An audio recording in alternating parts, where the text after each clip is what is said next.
Kedengaran? Terdengar. Dengar. Oke, karena sudah masuk jam 9, mari kita masuk ke acaranya. Assalamualaikum warahmatullahi wabarakatuh.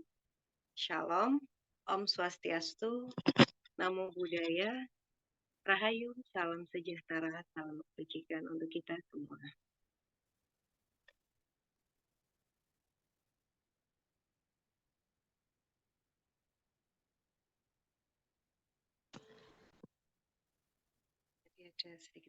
Yang terhormat Ibu Ketua STI Indonesia Malang, Ibu Haja Amelia Setiawati, SHMM. Yang terhormat narasumber kita, Kak Fani, selaku Junior Data Scientist. Yang saya hormati Bapak dan Ibu dosen beserta staf kampus STI Indonesia Malang, serta para panitia yang telah membantu dalam penyelenggaraan webinar ini.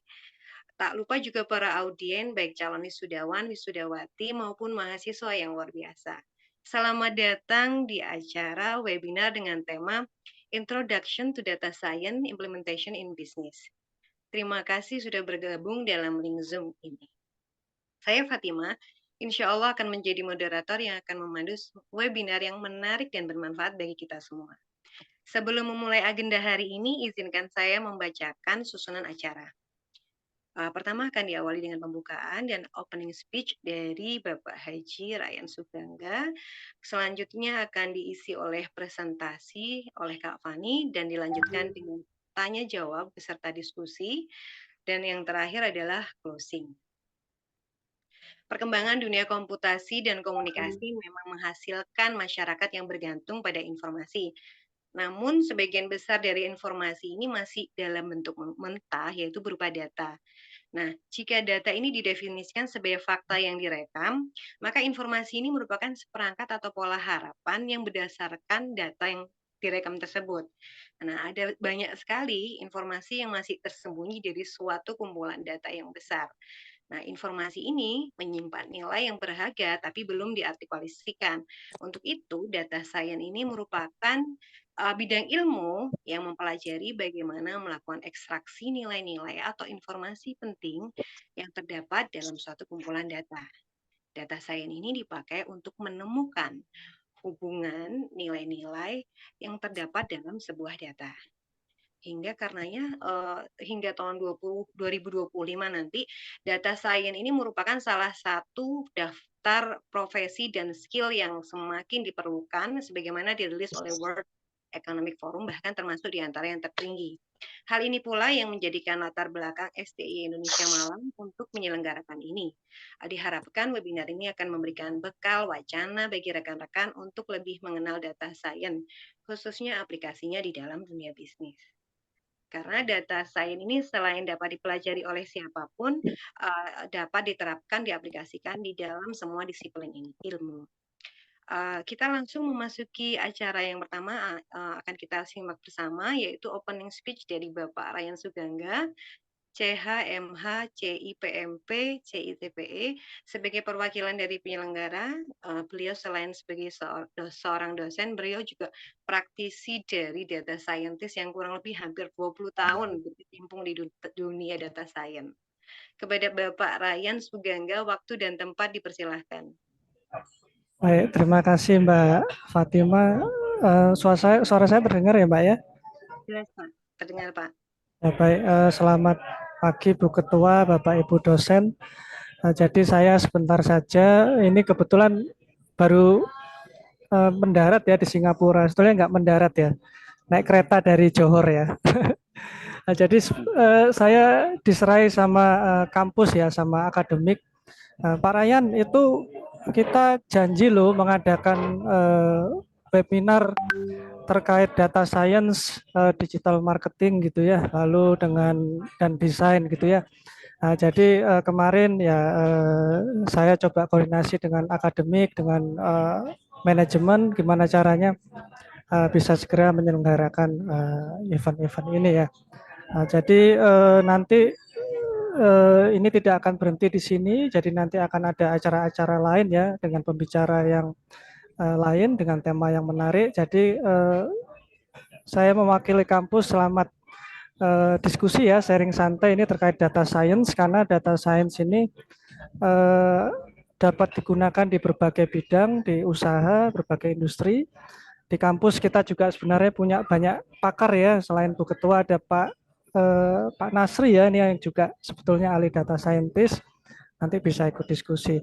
Demikian mungkin dari saya, Mbak Fatima, Bu Ketua, Bapak Ibu dosen, selamat apa ya mengikuti acara ini ya dengan happy. Semoga bermanfaat dan menambah keberkahan untuk kita semua. Assalamualaikum warahmatullahi wabarakatuh. Ya. Waalaikumsalam warahmatullahi wabarakatuh. Terima kasih Pak Ryan atas opening speech-nya yang insya Allah akan memantik semangat kita semua nih untuk semakin penasaran dengan tema webinar yang akan dibawakan oleh Kak Fani.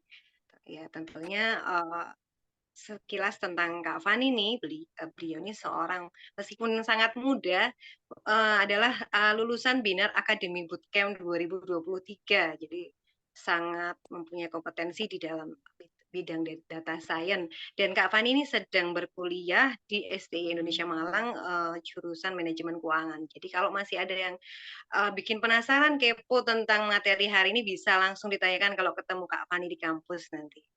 Oke, tanpa menunggu lebih lama lagi, waktu dan tempat dipersilahkan kepada pemateri kita yang luar biasa, Kak Fani. Monggo, Kak Fani. Halo, Mbak Fatima, apa suara saya terdengar dengan jelas?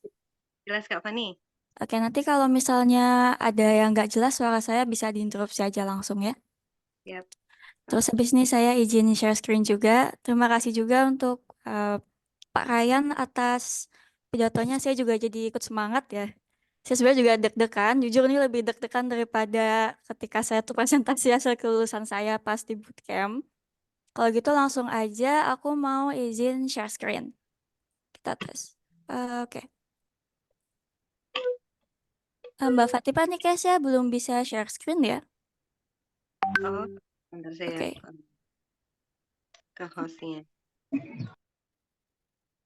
Sudah di open ini, Mbak Fani. Tulisannya you cannot start screen share while the other participant is sharing. Oh iya ya, maaf maaf. Ini sebentar saya stop share musiknya. Hah? Oke, silakan silakan. Oke. Nggak kuat. Dosen. Gimana Pak? Udah kelihatan share screen-nya? Terlihat, Kak. Oke, saya tes dulu ya. Oke. Nah, jadi materi kita ini Introduction to Data Science and Implementation in Business. Kenapa sih ada judul Implementation in Business? Karena untuk yang belum tahu, data science tuh sangat luas ya. Pengaplikasiannya bisa ke AI, kalau sekarang tahu yang terkenal tuh ChatGPT, terus ke bidang-bidang lainnya di luar bisnis. Yang bidang-bidang lainnya ini sebenarnya kan juga a form of business ya, sebuah bentuk bisnis. Misalnya kita bilang pertambangan gitu ya, dia kan mungkin nggak specifically di bisnis, cuma ada sisi bisnisnya. Dan sebenarnya data science sendiri itu perlu pemahaman bisnis. Tapi di sini aku mau mengkerucutkan lagi, gimana sih pengimplementasinya itu di bisnis. Oke, yang pertama, ini adalah gambaran tentang data science. Karena kan mungkin kita pecah dulu ya, ada data dan ada science. Jadi udah pasti kita akan mengolah data-data. Dan sainsnya ini bisa aku bilang dibilang sains karena pengolahan ya, seperti dalam proses saintifik ada pengolahan, ada uji hipotesis, ada pengumpulan data-data yang faktual gitu. Jadi data science itu everything about data and everything about facts. Jadi sebisa mungkin mengambil keputusan yang faktual. Karena kan kalau kita bilang pengambilan keputusan dalam bisnis itu metodenya ada berbagai macam cara ya, bahkan tanpa data science pun bisa, iya kan? Nah, kita balik lagi ke materi. Tahapan yang pertama itu mengumpulkan data, analisa dan mengolah data, lalu mendapatkan wawasan untuk pengambilan keputusan. Kenapa di sini saya nggak pakai penjelasan kayak data science adalah bla bla bla bla bla. Karena menurut saya, buat saya pribadi dulu ya, itu tuh terlalu luas dan sulit untuk dimengerti. Jadi saya mau di sini semuanya punya gambaran dulu bahwa data science yang pertama ada data yang dikumpulkan atau data collecting. Lalu data yang sudah kita kumpulkan ini akan kita analisa dan akan kita olah. Ini kalau boleh jujur singkat banget ya, analisa dan mengolah. Tapi nanti kalau saya bawa ke belakang akan kelihatan bahwa 3 steps ini yang terlihat sangat simpel, itu akan dibedah dengan sangat detail, dilakukan dengan sangat detail dan dengan tahapan yang berbeda-beda. Lalu mendapatkan wawasan untuk pengambilan keputusan. Jadi intinya data science tuh apa sih? Data science adalah proses kita melihat suatu data dan kita akan mengambil seperti yang Mbak Fatimah bilang ekstraksi ya. Kalau kita nyebutnya itu ekstraksi informasi-informasi yang diperlukan. Yang diperlukannya itu apa? Yaitu nanti tergantung kita sebagai data scientist, kita harus punya pemahaman bisnis. Nanti akan saya jelasin deh kalau gitu. Sekarang saya tekannya sekali lagi, data science itu ada data collecting, ada analyzing, terus ada pengolahan data, dan yang paling penting adalah wawasan, insight, and knowledge untuk pengambilan keputusan. Pengambilan keputusan, jadi itu kata kunci kita ya.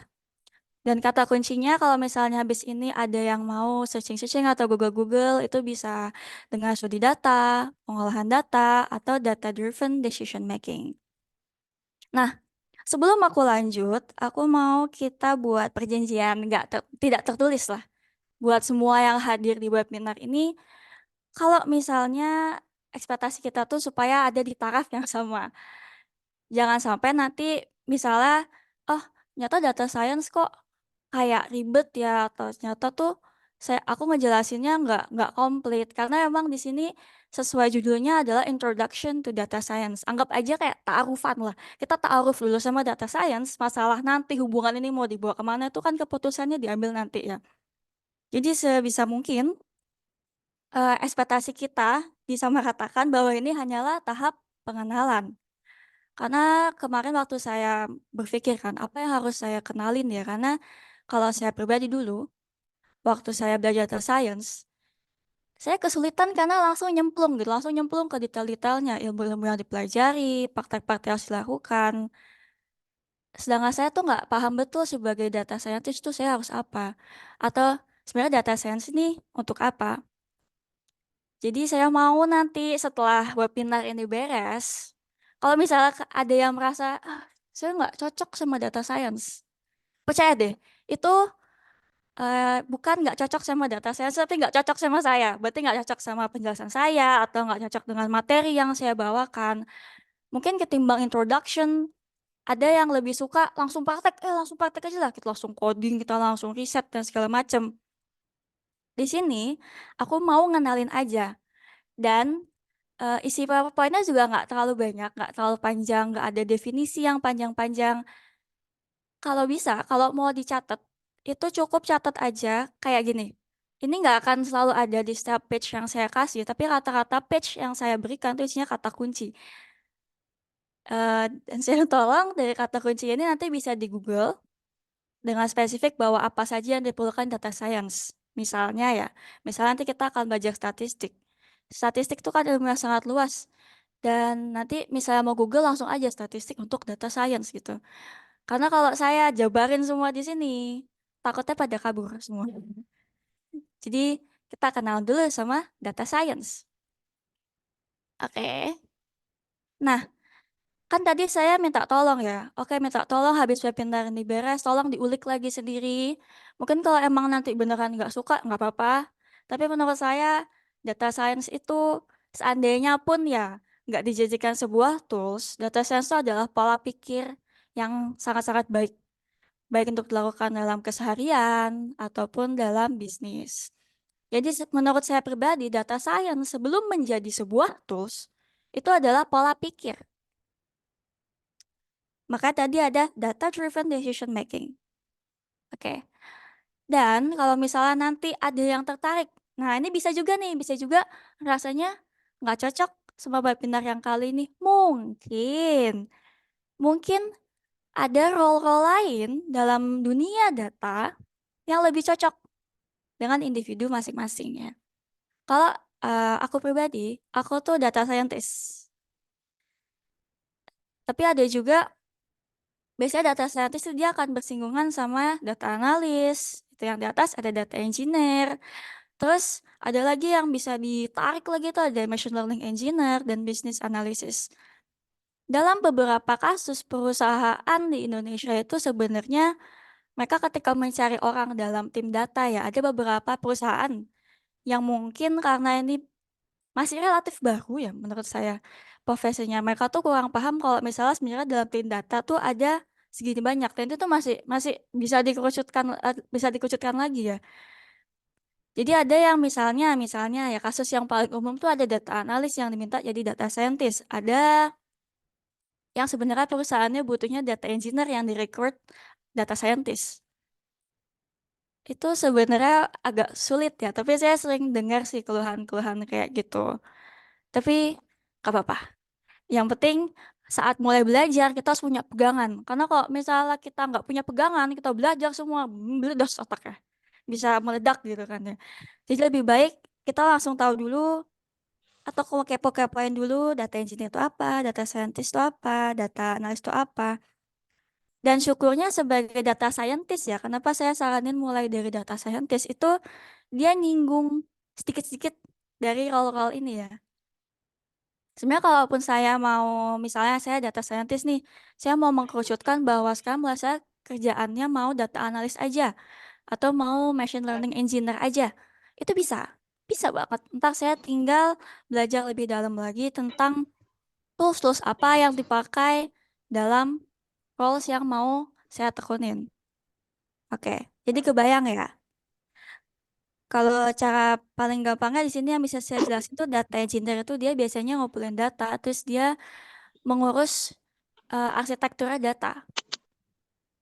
Kalau data scientist itu kita yang mengolah, ya ibaratnya kayak bereksperimen lah dengan data ini. Terus ada data analis yang menganalisa datanya, tentu saja sesuai namanya. Ada business analis, ya ini yang saya bilang kenapa data science itu perlu yang namanya pemahaman bisnis.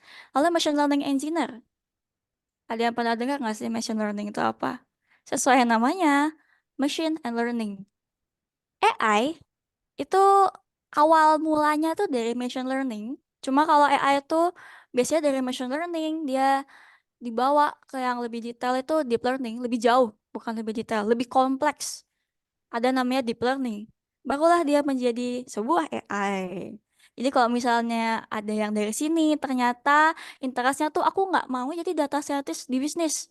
Saya maunya ikut riset pengembangan AI. Silahkan, bisa. Bisa banget. Oke, kita lanjut. Eh, Sesuai materinya, kenapa sih data science dalam bisnis? Emangnya bisnis yang nggak pakai data science nggak bisa maju? Emangnya bisnis yang nggak punya data scientist itu nggak bisa gitu berkompetisi dalam dunia bisnis? Bisa, bisa banget. Tapi tentu saja ada kekurangan-kekurangan itu sendiri ya. Sebagai kalau misalnya kita nggak ikut terjun dalam dunia data science. Baik-baik ya mungkin di sini ada yang bisa aja ya. Saya rasa yang hadir sini bisa aja emang pengen di data scientist atau justru pebisnis yang lagi mikir, saya harus punya data scientist nggak ya di bisnis saya gitu. Kenapa harus ada data science dalam bisnis? Itu karena data yang kita punya ini semakin banyak dan mengalir begitu cepat. Makanya data science itu membuat keputusannya bisa lebih lebih efisien dan akurat. Bukan berarti kalau nggak pakai data science tuh nggak efisien dan nggak akurat. Data science sendiri pun peran manusianya itu sangat banyak. Ini nggak kayak kita tinggal search di ChatGPT enggak gitu. Kan ada proses tuh sebelum jadi ChatGPT ibaratnya. Data science ini dia yang bekerja di balik ini. Gimana kok bisa ChatGPT ini terbentuk gitu.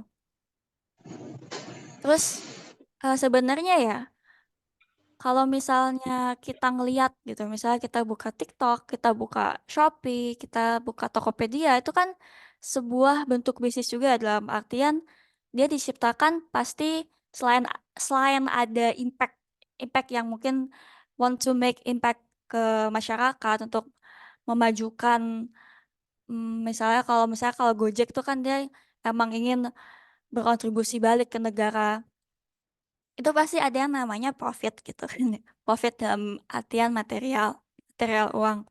Nah, data science ini dia bisa membantu supaya kita bisa mencapai target ini dengan lebih cepat. Aku bisa bilang lebih cepat. Kalau lebih cepat tuh harusnya aku mau bilang pasti ya, cuma tidak ada yang pasti, tapi aku mau bilang pasti, pasti lebih cepat. Dan kalau dipikir-pikir data science itu sebenarnya dalam satu bisnis itu biasanya dibagi-bagi lagi. Ini bukan bukan masalah role yang tadi ya, tapi data science dalam bisnis itu dibagi-bagi lagi. Data science itu tidak menangani semua-muanya juga. Misalnya ya dalam aplikasi Tokopedia deh, Tokopedia gitu. Itu ada yang mengurus data-data yang masuk ketika kita ngetik. Kita baru ngetik loh. Kita baru ngetik, kita baru nyari misalnya sepatu lari. Itu udah masuk ke database-nya. Kok bisa? Ya karena menurut mereka tuh data yang berharga. Bayangkan ada berapa banyak data dalam bisnis yang terbuang sia-sia karena tidak dirawat dengan baik. Nah, padahal data-data yang ibaratnya terbuang secara sia-sia ini kalau tidak kita olah, kalau kita tidak tahu seberapa berharganya data yang harganya ini bisa sangat mahal. Itu pertanyaan-pertanyaan penting seperti produk apa yang kira-kira paling laris atau bagaimana cara meningkatkan kepuasan pelanggan itu bukan lagi cuma sekedar pertanyaan yang bisa dijawab sebatas mungkin, tapi bisa ada persenannya. Misalnya 80% kalau kita melakukan tindakan A, ada prediksi bahwa 80% kepuasan pelanggan itu akan naik. Naiknya sejauh apa? Naiknya misalnya dari target saya kira 5%. Itu kalau menurut mesin mungkin bisa 4,2% gitu. Nah, angka-angka ini tuh sangat membantu ya. Dan nanti kalau misalnya sebagai data scientist kita pun harus bisa menjelaskan dari data-data yang kita baca dengan angka-angka yang kita dapatkan itu artinya apa. Kebayang nggak? Jadi kita di sini bukan cuma kayak ngulak-ngulik doang kayak oh datanya muter angkanya segini enggak. Nanti kita tuh harus bisa jelasin, kita harus buat kesimpulan. Kesimpulan ini tidak diberikan oleh mesin yang kita buat, melainkan dari kita sendiri. Tapi tentu saja dengan ketentuan-ketentuan yang udah ada. Dan balik lagi, misalnya kayak tadi Tokopedia, kita nyari keyword apa, itu ke save di database. Bukan itu doang. Mungkin mungkin ya bahkan dalam perusahaannya sendiri ada data scientist yang mengurus misalnya saya mau ini penjualan naik pas tanggal 2.2 kan biasanya dia tuh promo. Bahkan ya, kalau menurut asumsi saya dari promo 2.2 itu bukan keputusan yang hadir begitu saja. Ya enggak. Itu kan bahkan sampai menjadi tren. Orang jadi mikir kalau misalnya 2.2, 1.1 itu tuh saatnya kita belanja karena ada free ongkir, ada apa. Detail sekecil free ongkirnya tuh maksimal berapa ribu rupiah itu bisa dicari pakai data science. Jadi kita nggak cuma kayak mengawang gitu loh. Tapi bentuk-bentuk pemahaman bisnis kayak kita perlu ningkatin penjualan, kita harus tahu kelemahannya bisnis kita itu apa. Itu tuh dari pemahaman bisnis kita sendiri sebagai data scientist. Nah, itulah kenapa data scientist tuh perannya penting banget dalam bisnis. Apalagi kalau misalnya kalau materi yang aku bawain ini kita nggak terlalu nyinggung ke deep learning ya, yang mungkin dipakai sama Shopee sama Tokopedia. Mereka tuh pakai basis mesinnya tuh yang sangat-sangat besar lah ibaratnya. Kenapa? Karena kebayang nggak sih berapa orang yang masukin keyword, yang nyari, misalnya detik ini deh, dari tadi pagi sampai sekarang, itu udah berapa orang yang kira-kira masukin pencarian. Entah itu sepatu lari, makanan, makanan kucing, baju, kabel, charger. Makanya diperlukan memakai deep learning. Deep learning itu dia nanti kalau misalnya ya, kalau misalnya dia mau tertarik ke deep learning, itu bisa belajar soal big data. Kenapa dibilang big data? Karena dia ngumpulin terus dan volumenya sangat besar. Jadi kebayang ya, keyword-keyword itu menjadi semacam shape atau kayak kubik kubik yang sangat besar. Dan itu tuh kayak terus gitu. Nah, kalau data science yang hari ini aku kenalin tuh aku pelan-pelan dulu kita coba lihat dulu dari machine learning ya, yang masih mendasar. Oke. Nah, eh data science sendiri itu sebenarnya penggabungan dari 4 bidang ilmu. Sebenarnya statistik itu kan bisa dibilang matematika juga ya, tapi aku di sini milih buat memisahkan karena statistik yang kita pakai ini lebih spesifik. Jadi ada matematika, ada statistik, computer science, dan pemahaman bisnis. Kayak yang tadi aku bilang. Nah, biasanya ada pertanyaan umum kayak gini. Kalau misalnya saya mau jadi data scientist, saya harus belajar apa dulu nih dari 4 ini? Mungkin ada yang kalau otaknya kuat, belajar 4-4 langsung gitu. Cuma bisa aja jadinya nggak fokus, nggak punya fundamental yang kuat. Kalau aku saranin tuh mulai dari matematika. Karena matematikanya tuh juga bukan matematika yang semua itu kita pelajarin dari SD sampai SMA tuh nggak semuanya dipakai, tapi ada juga yang emang kita ternyata perluin. Aku saranin mulai dari matematika atau statistik. Malah bukan computer science ya. Kenapa gitu? Karena sebenarnya computer science ini tuh hanya sebatas tools. Kebayang nggak? Benar-benar hanya sebatas tools. Kita akan menciptakan sesuatu yang bisa membantu kita dalam pekerjaan kita. Tapi penerapannya, kayak misalnya matematikanya tuh kayak apa, itu kan mesinnya nggak bisa langsung mikir sendiri. Berarti kayak aku aku tahu sih kamu, misalnya mesinnya bisa ngomong ya, aku tahu sih kamu tuh mau ningkatin penjualan, tapi jujur ya, saya harus pakai metode apa gitu kan ya. Itu kan lebih enak ya. Sedangkan mesin yang nanti akan kita buat ini, sistemnya tuh nggak kayak ChatGPT yang bisa kita nanya, dia kasih jawabannya dalam kata-kata pertanyaan juga kayak manusia gitu kan. Tapi kita nanti akan ngomong pakai bahasa pemrograman yang nanti bakal aku jelasin. Jadi ingat kalau misalnya atau di sini ada yang udah punya basic di statistik atau matematika atau mungkin pemahaman bisnis atau bidang tertentu deh, finance, ekonomi atau mungkin bahkan arsitektur beda-beda nggak kebayang yang memerlukan salah satunya tuh mungkin riset ya. Itu tuh bisa banget. Ini tinggal nambahin satu, computer science. Tinggal nambahin tuh, gak usah belajar banyak hal yang baru lagi. Tambah itu, tahu apa yang mau dipakai. Selamat, Anda di data scientist. Nah, nah sebelum kita mikirkan matematika tuh kan luas banget. Dan mungkin untuk beberapa orang, ada masa sih matematika gitu ya. Ada beberapa orang yang merasa matematika tuh bidang yang pengen dihindari lah buat dipelajari. Good newsnya adalah matematika yang dipakai data science tuh nggak seluas itu.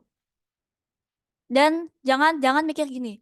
Berarti kalau kamu mau jadi data scientist, aku harus bisa ngitung cepat gitu ya. Misalnya Anda data scientist, ayo tesnya tuh ada 5.000 dikali 1.000. Enggak gitu. Itu tetap tugas ala kalkulator. Sebisa mungkin sebagai data scientist kita tuh memanfaatkan second brain, otak kedua kita gitu. Otak kedua kita adalah komputer. Apa sih? Kenapa kenapa harus tetap belajar matematika? Kenapa harus tetap belajar statistik? Karena kita harus tahu penerapannya kayak apa. Misalnya aljabar linear. Aljabar linear tuh misalnya gini, kalian bisa mengerjakan rumus aljabar linear gitu. Tapi nggak paham penerapannya aljabar linear dalam data science kayak apa, itu justru menurut aku kurang kurang terpakai lah dalam data science. Justru lebih terperlukan individu yang mengerti penerapan aljabar linear dalam data science. Ini semua bakal dipakai buat apa sih? Buat ngolah data. Intinya semua yang kita pelajarin itu akan dipakai untuk mengolah data. Mengolah data yang sangat kompleks dan runtutannya banyak. Jadi jangan sampai kita terlalu fokus pada satu hal yang sebenarnya kontribusinya ke hasil akhir itu tidak terlalu banyak gitu. Misalnya mau ngapalin rumus aljabar linear, sebenarnya saya pribadi sebagai data scientist, kalau saya tanya aljabar linear itu isinya apa aja? Saya nggak tahu, tapi saya bisa jawab aljabar linear itu dipakai untuk regresi. Saya bisa bisa jawab aljabar linear itu penerapannya kalau misalnya saya lihat data yang seperti apa yang mau saya olah seperti apa. Kebayang nggak? Penerapannya, konsep aljabar linear itu seperti apa? Terus nih, yang kedua ada statistik.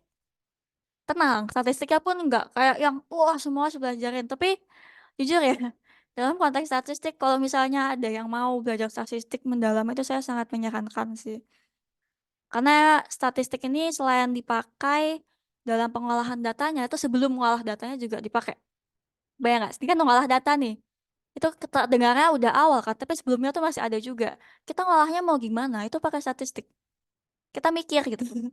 Ini kita ngolah datanya gimana ya gitu kan dengan metode statistik yang sangat-sangat banyak itu. Nah, saya nggak akan ngasih kelas statistik di sini karena balik lagi nanti terlalu banyak informasi yang masuk dalam waktu 1 jam ini. Terus ada kalkulus dan ada probabilitas. Oke. Ini semua misalnya belajar kalkulus gitu. Jangan belajar kalkulusnya tok. Tapi kalau mau saya nggak ngarang, cuma beberapa orang tuh miss-nya ketika mereka mulai belajar matematika data science, itu mereka belajar seperti mau menjadi ilmuwan matematika. Dan menurut saya tuh nggak masalah selama mentalnya kuat. Beberapa orang mundur gara-gara belajar matematika tuh jangan. Kalau mau pusing, pikir aja dulu. Kalkulus tuh buat apa? Probabilitas tuh buat apa? Secara general, kalkulus tuh untuk apa? Terus kalau data science untuk apa? Itu, pegang pertanyaan itu. Penerapan matematika dalam data science. Udah, jangan lari kemana-mana. Bisa kok, bisa. Lalu ada statistik. Ada analisis regresi, ada teori probabilitas, ada statistik deskriptif, statistik inferensial. Kenapa ada titik-titiknya, Kak Fani? Karena masih banyak sebenarnya. Tapi ini yang menurut aku mungkin bakal umum dipakai dalam bisnis ya. Kalau misalnya masih ada yang nggak kebayang gitu, mana data science itu tahapannya kayak apa sih kalau ngomongnya muter-muter gitu. Ini kan intinya data driven decision making ya. Gimana cara kita mengambil keputusan tuh berbasis data. Sebenarnya dalam aktivitas sehari-hari kita tuh pakai data juga kok. Dia otak kita ini kan dia tersimpan data. Machine learning yang kita buat ini dia mengintim apa sih bilangnya? Dia meniru cara kerja otak kita. Misalnya ya, oke, ini statistik ya. Kita punya temen namanya Budi. Budi ini suka marah-marah orangnya. Jadi dari kenapa kita bisa bilang Budi ini suka marah-marah? Dari data historical. Data historical itu apa? Data yang ibaratnya udah lampau, yang udah kita punya sampai kurun waktu tertentu. Ya anggaplah berarti sampai sekarang gitu ya. Budi ini suka marah-marah. Oke, kita udah tahu Budi ini suka marah-marah. Nah, Budi ini suka marah-marah itu sore hari jam 4. Jam 4 sore spesifik. Terus kita mau tanya, lah, ya Budi tuh marah-marah jam 4 tuh kenapa gitu kan. Setelah kita tanya nih, kita survei, Budi, kok marah-marah lagi hari ini? Kenapa? Semua diomongin gitu kan. Terus tahu dia bilang, aduh lapar. Hmm. Nah, dari analisamu, Budi ini sebenarnya marah-marah itu karena dia lapar. Kenapa? Karena orang kan biasa kalau lapar tuh nggak tahu ya, mereka tuh emosian karena lapar gitu. Jadi pas kamu bilang dia lapar, terus kamu ajak dia makan, moodnya baik kan, kamu langsung mikir, aduh, Budi ini jam 4 marah-marah karena dia lapar. Berhenti kah sampai situ? Enggak dong. Emang kamu mau dimarah-marahin Budi terus? Padahal tiap sore, karena kalian satu kelas, satu kampus, sahabatan juga ketemu mulu. Ya masa jam 4 mau dimarah-marahin Budi terus gitu kan? Nggak mau kan? Akhirnya kamu memprediksikan bahwa Budi ini sepertinya akar masalahnya adalah karena dia lapar. Dan kemungkinan besar, kita ada 90% kemungkinan besok ini dia bakal marah-marah lagi karena lapar. Kenapa sih? Mungkin karena kan tadi jam 4 ya Budi marah-marah. Karena tuh baru beres kelas. Baru beres kelas di mana kelasnya 1,5 jam dan Budi itu tidak makan yang cukup sebelum kelas. Akhirnya tindakan yang kamu ambil adalah besoknya kamu bawa cemilan. Terus kamu mikir waktu yang terbaik untuk ngasih Budi ini kapan ya? Kalau sebelum kelas ntar dia lapar lagi. Ya udah kalau gitu sih menurut aku paling efektif tuh kita kasihnya beres kelas aja. Langsung tawarin. Besok kalau kamu datang ke Budi, kamu bilang, Budi, aku ada beng-beng. Makan. Kenapa? Enggak, makan aja. Makan lama Budi. Lalu kita monitoring nih. Kita monitoring si Budi ini makan, kita tunggu mungkin sekitar sejam. Akhirnya kan ya misalnya kalau beres kelas tuh jam 3:30, terus kayak jam 4 tuh, Budi nggak marah-marah. Keren nggak? Itu yang kita lakukan tadi. Itu udah statistik sebenarnya. Itu kayak sebenarnya nggak sesimpel itu ya. Cuma itu udah ibaratnya mencakup analisa deskriptif, analisa diagnostik, terus ada inferensial sama preskriptif. Kebayang nggak? Dari yang semua kuntutan pola pikir, makanya aku bilang data science itu adalah pola pikir. Ketika kita melihat data, kita harus punya pola pikir data ini mau diapakan. Data ini bentuknya seperti apa, metode apa yang harus kita gunakan. Itu contohnya seperti Budi tadi. Bedanya terus apa? Bedanya kan misalnya gini. Keputusan tadi buat kita ngasih Budi Beng-Beng itu kan sebenarnya bisa ya ibarat itu kan kayak gampang ya, nggak perlu statistik, nggak perlu matematika. Itu kan kalau dalam bisnis kan beda gitu. Dan menurut aku salah satu pembeda yang paling utama adalah dalam otak manusia tuh kan bagiannya banyak ya. Emang ada bagian yang kita pakai untuk mengolah data dan pengambilan keputusan. Nah, ibaratnya kita comot di otak kita yang buat pengambilan data, buat pengumpulan data sama pengambilan keputusan nih kita taruh di machine learning. Pet. Jadi faktor-faktor lain yang misalnya ya ada bias, ada emosi kita yang aku nggak bilang itu bisa jadi perbandingannya bagus ya karena pas kita ngolah data pun tuh bakal dipakai apa sih human things tuh bakal tetap kita masukkan. Cuma yang penting tuh dalam mengolah data tuh kita ngeliat dulu faktualnya tuh seperti apa gitu. Tanpa dipengaruhi faktor-faktor lain, kita cukup melihat faktor-faktor apa yang sekiranya kita pakai. Nah, tadi siang apa cerita soal Budi tuh saya jelasin statistik. Karena kalau lebih statistiknya pas kita bikin machine learning tuh kayak kayak gitu juga ada pertanyaan-pertanyaan. Jadi tuh kita tuh mengolahnya berdasarkan pertanyaan dulu. Kayak tadi misalnya ya kan eh misalnya analisis regresi misalnya. Apa hubungannya misalnya ya, jam Budi, bisa jam pada hari itu dengan kondisi moodnya Budi gitu. Tapi ternyata setelah kita lihat-lihat nih, jam ini sebenarnya bukan variabel yang kita butuhkan untuk mencapai solusi kita untuk bikin Budi stop marah-marah. Ya enggak?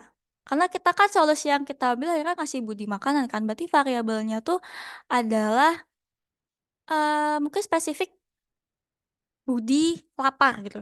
Budi lapar pada jam segitu. Tapi itu kan berarti variabelnya bukan jamnya yang kita pakai ya.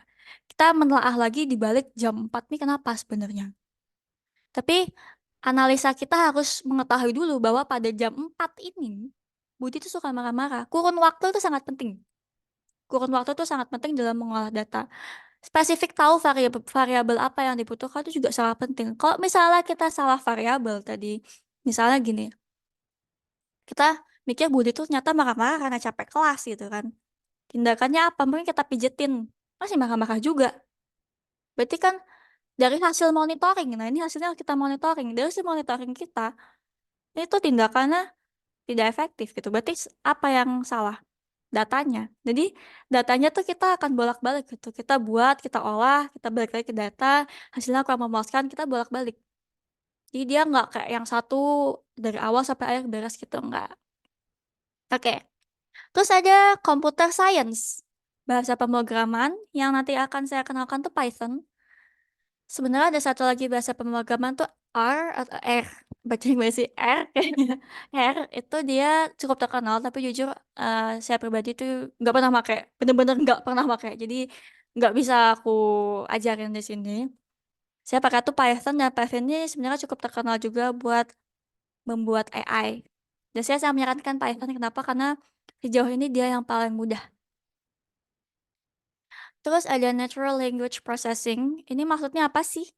Maksudnya tuh intinya gini lah kalau saya jelasin.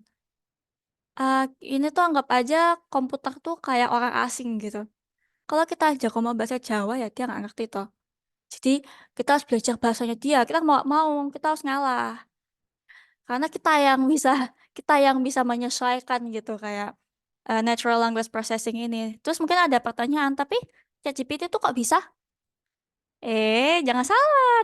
ChatGPT itu bisa memproses kata-kata manusia dalam artian kayak yang kita bisa nanya kayak WhatsApp bro gitu. Nah itu tuh di coding juga di belakang ada yang bikin supaya